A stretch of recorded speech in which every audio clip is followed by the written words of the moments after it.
Hey, welcome back. Thank you for watching or joining my channel, checking us out.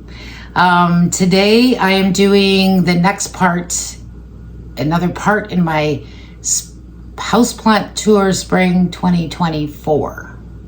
We're gonna go outside and just kind of take a look at where we are now.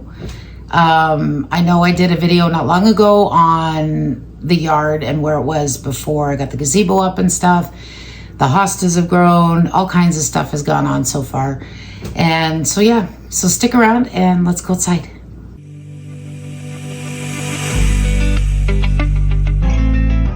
Okay, all right, so I thought I'd start from the door and kind of pan where we are now. If you've watched my last video, you would have seen I've had the gazebo going up. I had it all before the gazebo was up. And and if you watch that, I also had a dilemma with my gazebo that we've solved. So I'm excited about that. I'll show you. So as you can see, this is waiting for my impatiens that I mentioned to you before. And these are the hostas now. Just starting to come in. Pan that little area there. They're massive. I still think I want to break them up and put them over by the side garden. But if it would stop raining so that I could actually get in the dirt, I would do that. Maybe this weekend is kind of my hope and prayer. And then I've got my two ferns that I overwintered. And I kept them alive. And then I put them out here, and I think the sun is too harsh. Could have been partially the temperatures. We're still kind of dipping around 8 degrees Celsius. So, but we're going to see. We're going to let them do their thing, and hopefully they will acclimate to the light that they get in the spot and grow big and full. Doesn't mean I might not still buy new ferns. Just going to say. So, I'm not really sure how to pan this. So, this one here, so just to show you, she's not doing so hot. My Elijah, I think, no, the grass is Elijah. I'm kind of sad about that, but what I'm going to do is fix her up. And if you can see her, I'm actually going to put her in the front yard into the ground because like something was digging at her roots. You can see her roots, which is probably why she's suffering. So that is one plan. And then the barrel itself, I think, is going... I've got two barrels, one here and one back there, that I'm going to put in the front, on the front steps, I think. Because I will show you my seedlings and see what I end up having enough of. This is something I grew from seed last year. It's got the blue flowers, can't remember the name. Did not expect her to come back. But she did with a vengeance, so I'm excited to see what she does. I'm going to have to obviously transplant her, but... or maybe I'll leave her in there. I gotta figure out what she is so I know what light she takes. Well, no, she was in the sun. She'll be fine. Anyway, moving on. This pot I'm just gonna empty. This was my spirally grass that I tried to overwinter and just couldn't do it. Not enough light. So she's just gonna free up the pot for me. And that is my brand new canna. Look at that new leaf. So pretty. They grow so fast, and the stunning red flowers. So I'm just kind of acclimating her right now here, and then I'm going to eventually move her out into the full sun. This is my Elijah blue grass that is also going to go in the front yard into the ground. I think she'll do a lot better. I'll cut out a lot of that brown. And then I think she'll grow faster and bigger right in the ground. And then this is just walking over here. This is the palm tree that I actually grew from, I don't know if it was seed, but it came in one of those little things. This has been fighting mealybugs like crazy. So I'm going to I'm going to dig her into her pot again. I'm going to spray her down again. And she should be almost ready to be in the sun. She's been out here for a little while. So a lot of the yellowing is just because I think I got my plants out too early. And then we've got this side garden, which is where I was talking about getting the hostas. I have a few wild ferns that I'm also debating on whether just to get a few more ferns like that and fill in the area, because I just want to fill this in. And there's a hosta there and a hosta back there. This hosta is not as big. I got it last year, so she's still maturing. And then I've got my sad and pathetic colocaceas that I know will come back. They're still trying. So I'm going to trim those back, get those out in the sun. This was some of the plants I got this week. My osteospermum, which is the African daisy. Just look at the colors. Colors, look at that. Look at that. Right? See those? Pretty together. And then I got my Gerber daisies, which are doing well. I just brought these out the other day, so they're fine. This one, the flower is spent. I'm gonna cut that one. This guy's getting stuck. There we go. So pretty. And then this is some herb of my son's. This is sad. This is so sad, and it's completely my fault. This is my bird of paradise. I don't know if she's going to come back from this, but I'm just going to let her do her thing this summer and see what happens. Probably not going to keep her. If I do manage to get her into a decent state, I might give her away or sell her or something. This is just a mix tray that was in my greenhouse downstairs that, see how sad that is? Jade plant.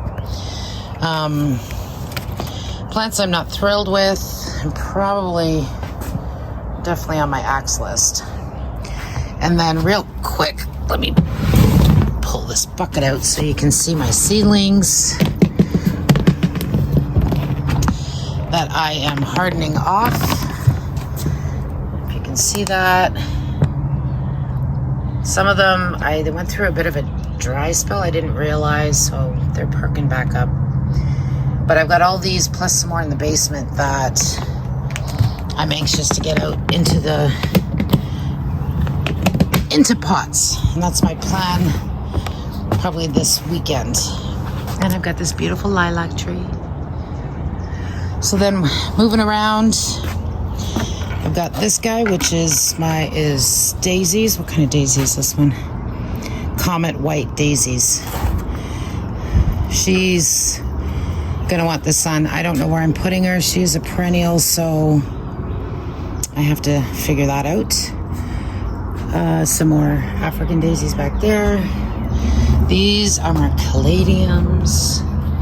Look how stunning these are. These were part of the Mother's Day gift from my daughter. And I did have one like this guy last year. I tried to overwinter. Didn't know enough about him. He just died. But this year I have a better idea. And I want to try and keep them alive all year. I just want to show you like the variegation. Like these are stunning, right? You just can't get past that color. But like on this guy, you've got the white with the green veining. But then you also get like a little bit darker. And then you can get like leaves like this, which are, so it's amazing. I love it. So this is probably where these two will live. I haven't decided. This guy sat here last year. Well, the old one sat here last year and did really, really well. I'm not sure about the white one. That's going to come with me figuring out which plants are going in what pots and where they're going. So we'll see where that ends up. And then planters that have to go. Those are my great onions, chives that just keep coming back every year. I don't even want them in that ceramic pot anymore. I've like had stuff on them and they come back. I've had them in the garage and they come back. So what do you do? But then they get these pretty pink flowers. Nobody ever eats them, but they get these pretty pink flowers that actually look so whimsical. So they're so pretty for the first month and a half of the summer. This is another part of my Mother's Day gift from my daughter, the lazy black-eyed Susan. Look at the color of those flowers. I usually get like the yellow ones or the plain orange, but these were just stunning. So this is not a good spot for sure for her. She needs, let me just back up. She needs bright sun. So she's probably gonna move to that corner because that's where I get most of the sun. And then we have, oh, losing a shoe. My mandevilla that was doing okay overwintering, and then again I brought her outside maybe too early. I'm not a fan of it anyway, but if it comes back, I'm just letting her go. There's my pathetic papyrus that was doing decently. I actually went through and cut all that out. She just got attacked by mealybugs. Like I just cut off a bunch of the heads with the mealybugs. But she does have a lot of new growth, so I have a lot of hope for her to come back to her old glory. And then up here is my lemongrass again. Had a few green spots from the summer, from the winter, over winter. I cut her back, got rid of all the dead stuff, and she's actually doing really well. She seems to be, I mean, some of this is new. This stuff here is all new, so she'll come back, bounce back. And then, oh my goodness, look at this guy. It's Majesty Palm from my son's. It's just, I mean, it falls over, so we had to put a sandbag against it. It's gonna need probably a bigger pot and definitely a heavy ceramic pot to hold her steady, but she's gonna add some huge vibe to this patio this year. And finally for plants, I got this beautiful hanging basket from my boys. It's got, I don't even know all the names. I do not know what this is. I'm gonna look it up. I'm not sure. I recognize the leaves, but I can't think what this one is. It's got the petunias. It's got this guy that I also can't think of the name, even though I know it because all I have in my head is caladium. And these spiky dudes. But I think this guy I'm gonna break up. I think because these would make really nice filler, and some of the white plants that I have are red even. Petunias I think will take off better if they've got more space to grow. See what this guy is. I feel like it's some kind of, I don't want to say impatient because their leaves aren't like this, but I recognize the leaves. You know what I mean? This guy will definitely go insane, and it'd be great if I could bring this one in over the winter, because if I can find the right light and everything that it needs, she'll do well. So that's it for. All right, we're back inside, and I didn't get to show you my great idea for my plant real estate because my battery died on my phone. Sorry about that. Basically, and I will show you when I do an update video, but basically I had kept, and you might have seen it in the video, the corners from my old gazebo. So we just zip tied that to the main frame. So now I have 4 corners, I have my 4 shelves, and I have the ability, I have hooks from the top for those plants that need less light. So I have those up. I'm a very happy camper.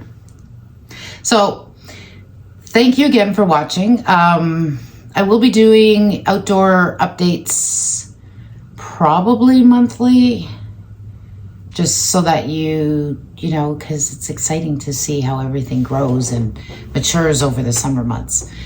And yeah, so I hope you enjoyed the video.